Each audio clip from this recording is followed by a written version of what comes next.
नमः सिद्धेभ्यः। ओम नमः सिद्धेभ्यः। ओम नमः सिद्धेभ्यः। बोलिए अहिंसा परमो धर्म की, उत्तम क्षमा धर्म की। आचार्य गुरुदेव भगवान श्री विद्यासागर जी महाराज की, आचार्य समय सागर जी महाराज की।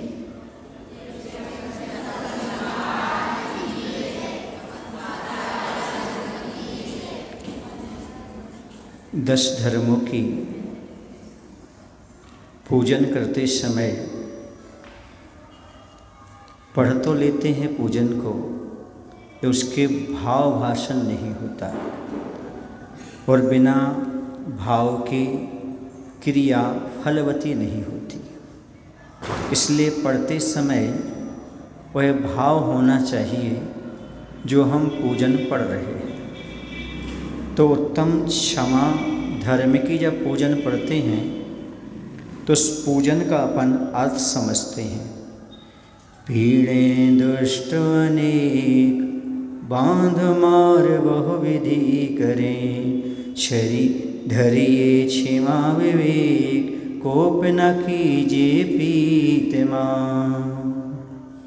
पीड़े दुष्ट अनेक, जब कोई जीव अनेक प्रकार से पीड़ाएं देता है, कोई दुष्ट पुरुष है, वह शारीरिक मानसिक आदि कई प्रकार की पीड़ाएं देता है। बांध मार बहुविधि करे, बांध करके मारता है, बहुत प्रकार से वह प्रताड़ना देता है। धरिए क्षमा विवेक, उस समय क्या करना चाहिए? विवेक के साथ क्षमा को धारण करना चाहिए। कोप न कीजिए प्रीतमा, हे आत्मा हे प्रीतम, कोप माने क्रोध न करो। ये हमने आपको शाब्दिक अर्थ बताया। मायना ये हुआ, जब कोई व्यक्ति आपको कोई पीड़ाएं दे रहा है, बांध रहा है, मार रहा है, बहुत प्रकार के कष्ट दे रहा है, वचनों से भी बोल रहा है, काया से ही बोल रहा है, इस प्रकार कोई कष्ट दे रहा हो, उस समय आप क्षमा को धारण करें। यही आपका विवेक माना जाता है। उस पर हमें क्रोध नहीं करना सामने वाले पर। जहाँ पर विवेक रहता है वहाँ पर क्रोध नहीं रहता, और जहाँ पर क्रोध रहता है वहाँ पर विवेक नहीं रहता। जहाँ हमारे पास जिस दरवाजे से क्रोध आता है उसी दरवाजे से विवेक बाहर निकल जाता है, और यदि विवेक बना रहे तो समझो क्षमा अपने आप बनी रहती है। और विवेक गायब हुआ और समझो क्षमा गायब हुई, क्रोध आ जाता है। आचार्य कुंद महाराज कहते हैं, जहाँ उपयोग है वहाँ क्रोध नहीं, जहाँ क्रोध है वहाँ उपयोग नहीं। तो क्या आत्मा उपयोग से रहित हो जाती है? उपयोग से रहित नहीं होती, बल्कि दबा देता है वो क्रोध, विवेक को दबा देता है और क्रोध अपने काम करने लगता है। क्योंकि क्रोध की दशा में आदमी का मुख खुल जाता है, आंखें बंद हो जाती हैं। आंखें बंद होने का तो विवेक समाप्त हो जाता है, मुख खुल जाता है, अब शब्दों का प्रयोग करना प्रारंभ कर देता है। इसलिए उस समय क्या करना है? विवेक धारण करते हुए क्षमा भाव रखना है, क्रोध नहीं करना।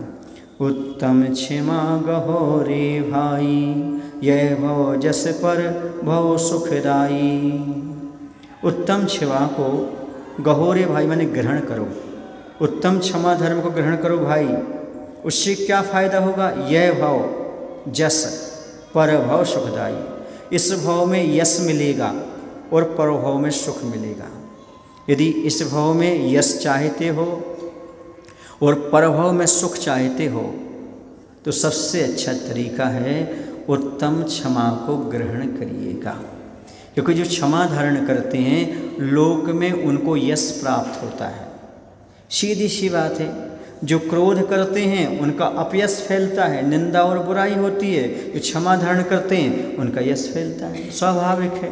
ये बहुत क्षमावान हैं, ये देव प्रवृत्ति के हैं, इनके पास बहुत अच्छे गुण हैं, ऐसा लोग कहते हैं। और परभव में सुख मिलता है। अर्थात कर्म बंधन से बच जाते हैं। क्रोध करने से यहाँ अपमान मिलता है और परभव में दुख मिलता है, जबकि क्षमा धारण करने से इस भव में सम्मान मिलता है और परभव में सुख मिलता है।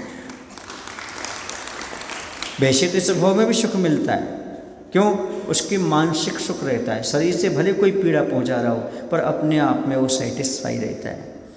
गाली सुन मन खेद न आनो, गुण को अवगुण कहे अयानो। कहते हैं गाली सुन करके मन में खेद नहीं आना चाहिए। सामने वाला गाली देता है, खेद माने अंदर दुख नहीं होना चाहिए, क्योंकि गुण को अवगुण कहे अयानो, गुण और अवगुण को अपने आप समझ जाना चाहिए। कहने का तात्पर्य सामने वाला आपके लिए गाली दे रहा है तो आपके मन में खेद नहीं आए, क्योंकि तो शब्द मात्र हैं। और शब्द हैं जैसे दो व्यक्ति हैं, एक का नाम लेकर के उसने गाली दी और दूसरे का भी वही नाम है, पर दूसरे व्यक्ति को कोई खेद नहीं होता।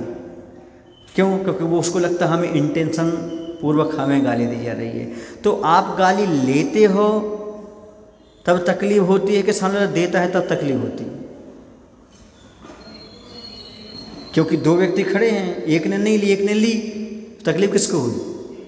गाली देने से तकलीफ नहीं होती, गाली लेने से तकलीफ होती है। इसलिए गाली बेकार चीज़ है, उसे लेना बंद कर दो, अपने आप आपके लिए तकलीफ नहीं होती। और गुण अवगुण, गाली क्या चीज़ है? अवगुण है, गलत चीज़ है, उसको क्यों ले रहे आप? कोई अच्छी चीज़ दे तो लो, बुरी चीज़ क्यों लेते हो? जैसे कोई आपके सामने कचरा लेकर के आए, भाई ये कचरा रख लो, आप रख लेंगे क्या? नहीं, बाहर फेंको। कोई अच्छी चीज़ लेके आए तो रख दो। ऐसे कोई गाली जैसी कचरा लेके आ रहा है तो मत लो, क्या चीज़ लो? अच्छी चीज़ यदि कोई लेके आ रहा है तो ले लेना चाहिए। समझ गए? इसलिए गाली सुनकर के मन में खेद नहीं आना चाहिए। ये शब्द पौद्गलिक हैं, यदि यहाँ तक रहते कान तक तो कष्ट नहीं पहुँचाते, हृदय तक पहुँच जाते तो कष्ट पहुँचाते हैं। समझ गए ना? तो उन्हें हृदय तक लेने की आवश्यकता नहीं। हर किसी की बात को दिल से मत लीजिएगा, यदि अपने दिल को स्वच्छ और पवित्र बना के रखना है। कहिए अयानो वस्तु छीने, वांध मार बहु विधि करे, घर ते निकारे तन विदारे, बेर जो ना तहाँ धरे। कही है अयानो, एक कहावत है, कहा जाता है यदि कोई व्यक्ति आपके लिए किसी प्रकार से वस्तु को छीनता है, बहुत प्रकार से आपको मारता भी है, घर से भी निकालता है, तन विदारे, तन को विदारित करता है, काटता छेदता है, बैर जो ना तहाँ धरें, तो भी उस पर हमें बैर भाव धारण नहीं करना चाहिए। हमारी आत्मा को इस प्रकार से समझदार बना कर के रखो, विवेकवान बना के रखो। यदि कोई किसी प्रकार का कष्ट देता है, कितने भी प्रकार के, तो हमें उससे बैर भाव धारण नहीं करना चाहिए, क्योंकि बैर ना बैर मिटाता है, बैर निरंतर प्राणी को भवसागर में भटकाता है। बैर समझते हैं, क्रोध को रखने का नाम बैर है, क्रोध करने का नाम क्रोध है। क्रोध को रख दिया तो जैसे माविना काई निकाले आपने, खा ली, आम खा लिया, कैरी, सुबह क्रोध हो गया, उसको अच्छे से मसाला भर करके और एक डिब्बी में रख दिया और महीनों बाद निकाल के खा रहे हो, वो बैर हो गया। समझिए ना? क्रोध को बहुत देर तक रखना ये बैर कहलाता है। समझ गए? इसलिए क्रोध दिक्कत की नहीं है, अचार दिक्कत का नहीं है, तत्काल बनाओ खा लो, लेकिन बहुत दिन रखोगे तो अभक्ष हो जाएगा। समझ गए ना? इसी प्रकार से बैर पालना ठीक बात नहीं है। कोई कितना भी हमारे साथ गलत करे, चाहे घर से निकाले, चाहे तन बिधारे, तन को परेशान करे, चाहे वस्तु छीन ले, चाहे मारे, चाहे बांधे, फिर भी हमें उससे बैर भाव पाल करके नहीं रखना चाहिए। इस मामले में पार्श्वनाथ भगवान को याद कर लेना चाहिए और कमठ को भी याद कर लेना चाहिए। कितना परेशान किया 10-10 भव तक, लेकिन उन्होंने बैर नहीं पाला, अपना कल्याण कर लिया। समझ गए? तो बैर नहीं पालना हमारे लिए, क्योंकि बैर पालने से हमारे जीवन की ही हानि है। बैर का अर्थ है अनंतानुबंधी क्रोध। कौन सा क्रोध? जो कि 6 महीने से ऊपर तक चला जाए। तो ऐसे बैर को बांध करके मत रखिए। क्रोध आना गलत नहीं है, क्रोध का रखना गलत है। क्रोध का आना गलत नहीं है, क्रोध का रखना गलत है। समझ रहे हैं आप लोग? आग को छूना उतना गलत नहीं है जितना आग को हाथ में रखे रहना गलत है। छू लिया ज़्यादा कष्ट नहीं होगा, यदि रख लिया तो हाथ जल जाएगा। समझ गए ना? इसलिए क्रोध आया वो इतना दिक्कत नहीं करता, लेकिन उसको लिए रख लिया तो दिक्कत करता है। इसलिए क्रोध को रखना नहीं है, क्रोध को आया और तत्काल उसको बाहर कर देना। बैर भाव बांध करके नहीं चलना। समझ गए? फिर क्या विचार करना? महाराज ये मार रहा है, पीट रहा है, दुखी कर रहा है, हम क्या विचार करें उस समय? ते कर्म पूरब किए खोटे, सहे क्यों नहीं जीरा। अति क्रोध अग्नि बुझायो पानी, साम जल ले सीरा। ते कर्म पूरब किए खोटे। हे भगवान, मैंने पूर्व में खोटे कर्म किए थे और कर्म हमने किए हैं, तो सहन किसको करना पड़ेगा? हमें करना पड़ेगा। सहे क्यों नहीं जीरा? जीरा माने आत्मा। हे आत्मा, तू सहन क्यों नहीं कर रहा है? आत्मा से क्या कहो? हे आत्मा, तूने पूर्व जन्म में खोटे कर्म किए हैं। ये सामने वाला जो दुख दे रहा है वो तो निमित्त है, कर्म का उदय तो हमारा है। ऐसा विचार करके समता से सब कुछ सहन कर लेना चाहिए, क्रोध और वैर नहीं रखना चाहिए। ये है इसका तात्पर्य।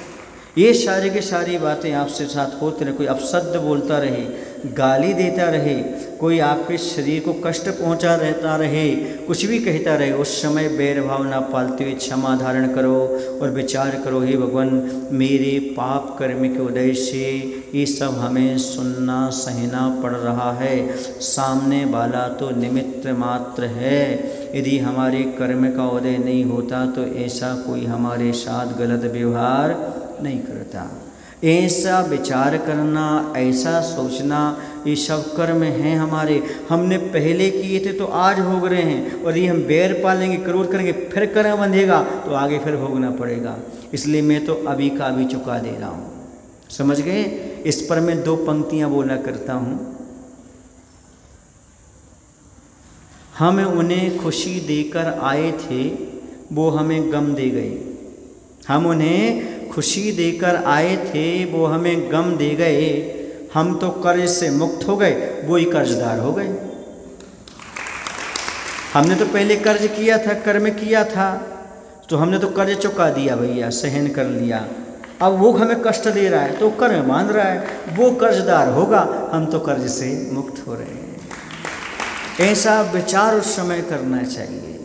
हमने कर्जा लिया है, कर्म किया है, वो अब हम साहूकारी से चुकाएंगे, दुखी नहीं होंगे, क्योंकि हमने पहले उससे परेशान किया होगा, उससे मारा होगा, उसे गाली दी होगी पूर्व भाव में, वही निमित्त बन करके आज हमारे ऊपर टूट रहा है। हमें शांति से सहन करना है। अब क्रोध आदि नहीं करना। तो क्या करना? अति क्रोध अग्नि बुझाए प्राणी। यदि क्रोध की अग्नि जल रही है तो साम जल ले शीरा। अब शीतल जल का उस पर सिंचन करना चाहिए। समझ रहे हैं? दूध उफन रहा हो, दूध का उफनना समझते हो? हाँ, तो आप भी उफनोगे क्या? जब दूध उफनता तो आप क्या करते हो? किसकी याद आती है आपको? आग की याद आती है कि पानी की याद आती है?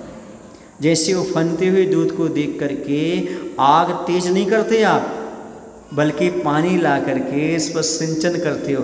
इसी सामने वाला उबल रहा है तो आप मत उबलो, ठंडक का पानी डालने का प्रयास करो, क्षमा का पानी डालो, तब जा करके उसकी अग्नि क्या हो जाएगी? शांत हो जाएगी। ऐसे ही अग्नि को शांत किया जा सकता है। तो आज आप लोगों को बताया कि क्षमा धर्म की पूजन का अर्थ जब आप कल पूजन पढ़ेंगे करेंगे तो आप ये भाव भाषण करेंगे ताकि आपके लिए ज्ञात हो कि आप क्षमा धर्म का पालन कर रहे हैं, तो ये पूजन कर रहे हैं तो उसका अर्थ क्या है।